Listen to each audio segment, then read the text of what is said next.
Review the blues scale and show you a few little riffs or blues licks. We only had time for that one at the very end, so I'm going to show you a few more and go over some other important things. So just as a reminder, the scale.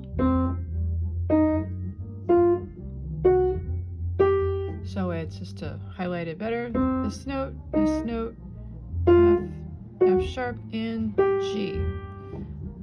So when you play, you want your hand, you want to kind of lift as you press. We can go over more detail instead of just having your fingers move. That's ideal. Of course, when you're playing, you're probably focusing on notes, so don't worry so much about that. But in general, you want, when you're playing, always a little bit of a lift comes from the forearm rather than just fingers. We'll go over this more in class.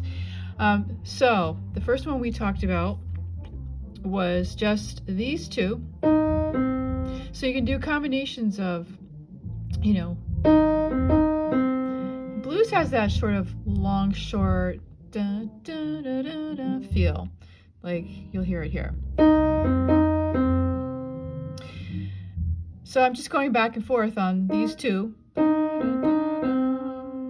And you can do that many times, or you can start maybe on the C. Something like that. Or, see, just, we play around with different little combinations. Like right there, like I was mentioning, right there you can do quite a bit and sound good for solo. That's the beauty of the blues. So yes, different combinations of these two. And then another one, I'm just bringing in this one, and you can hear, again, sort of that long, right? So yeah, or, the opposite. And then, again, these probably should sound really familiar to you. You can always also flip the order this way. And then if you wanted to add a little of the other one,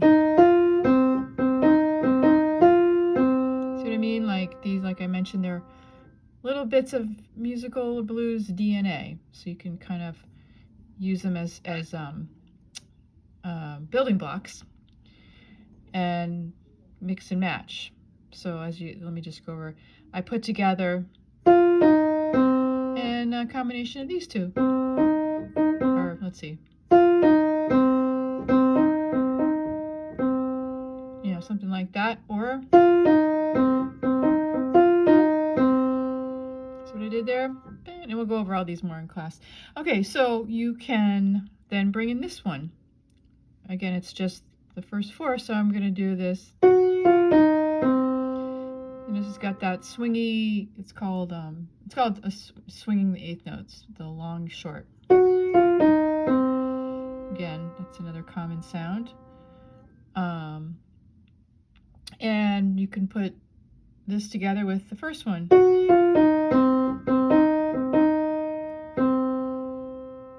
All right, I just put those two together. I'll do that again.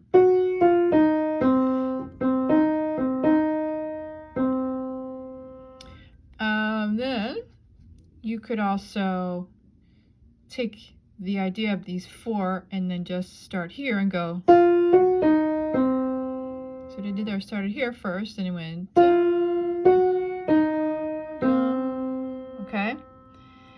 And again, like we did with the other ones, you could combine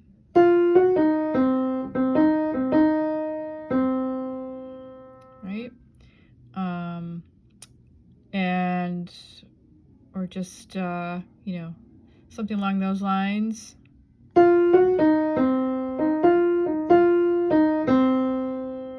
See what I did? I did that and then brought this one in. Okay. Another one, you can bring the whole thing in, starting up here, I'm just going in order, and then I did this.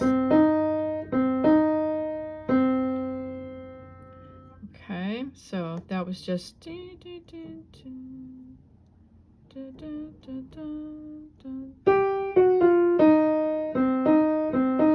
like variations on that. Then you could also do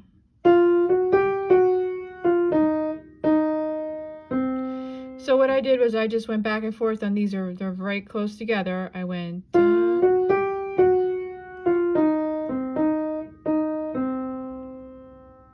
okay. Hopefully that's clear enough to get you started on messing around with sounds. Again, take those and as you're listening to the backing track, just play with those, mix and match, just explore. All right, have fun.